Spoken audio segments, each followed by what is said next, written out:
precautionary measure. There's the light. All clear has been given. They're off, missing it a half a length. My Lovely Pet, Lolo Lonro went straight back. American Songbook and also away very quickly is Platinum Express, going up looking for the lead soon after the start, with it as well as the favourite Romantic Ruler.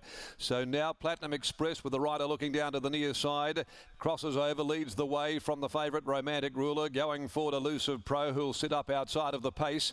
A length and a half, It So Happens, which is up there running forth from American Songbook. A length away then La Cartier, followed closely by My Lovely Pet, who's over on the outside, going forward but deep on the track as they race past the 750. Between those, Yelling Up Queen, further back Lolo Lonro, over on the inside, Pleased as Punch towards the tail, and the rear ender is Always One More. At the 550, Platinum Express, 3/4 clear, Elusive Pro as they prepare to turn. A length and a half away then is the favourite Romantic Ruler. Down on the inside, It So Happens, peeling off the back of the favourite now, American Songbook. My Lovely Pet, Yelling Up Queen, La Cartier headed the remainder at the top of the straight. Nearly 4 across the track. Elusive Pro hit the front. Down the outside, Romantic Ruler and also American Songbook joins in quickly at the 200. And American Songbook on the outside ranges up, grabbed the lead from Romantic Ruler. 100 left to go. American Songbook, Romantic Ruler trying to fight tooth and nail, but American Songbook's too good.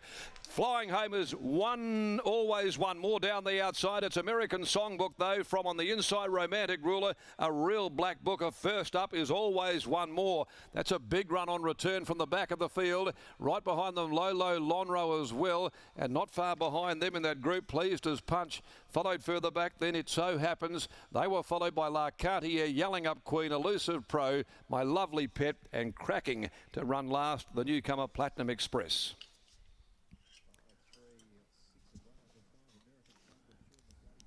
5, the winner, American Songbook, Shooter McGruddy. 5, 3, 6, 1. Lolo Lonro grabbing fourth in 1:26.05. 3/4 a long head, American Songbook, trailing Romantic Ruler. McGruddy going for the trigger at the 500, getting off the back of Romantic Ruler to set after it. And they had a good battle. It gained the upper hand here though. The Manhattan Rain 3-year-old in that last 100. The big run produced by Always One More, who was a conspicuous last on the turn and absolutely charging to the line. Back with it as well was Lolo Lonro, who got a look at the blinkers for the first time this afternoon. But all honours with the Linwood Park stud-owned American Songbook for Ted, Marilyn, Troy, Chad Van Heemst, trained by S.J. Miller, ridden by Sean McGruddy. Romantic Ruler second in by Universal Ruler from Classy Charmer, Clint Johnston Porter for the Durant Yard, and Always One More by War Chant from Opera Saria, trained by Reese Radford, ridden by Troy Turner. American Songbook ran 380 on the SP. Romantic Ruler the favourite 240. Always One More, the rough is $71. It won't be that the next time it goes around on that performance this afternoon. Next event, race number 3, the Bunbury Cup Maiden 1400. That'll be run at Ascot here on the 11th of March. Sectional on the second race for the day, 36.61. Late change in the next, Clint Johnston Porter onto 1 Skittish.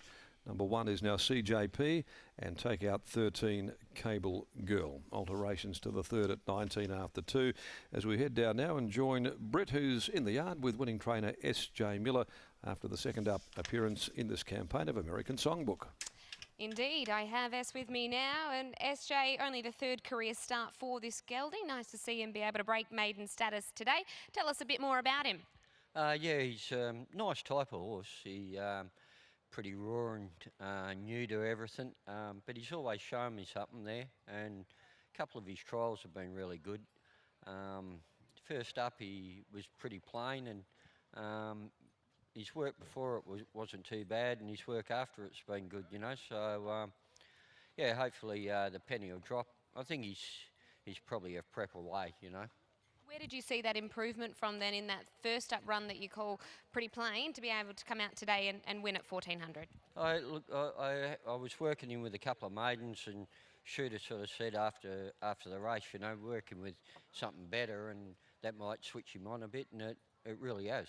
You say he's still a prep away. Plenty of size about him as he just come into the winner's stall. Yeah, he's a big boy. He is a big boy, you know, and he's a really big hit at the moment, but hopefully that that run will do him the world of good. 1400 metres today. Can he get out over further? I think he will, you know, but I think it might just take a bit of time to get him there.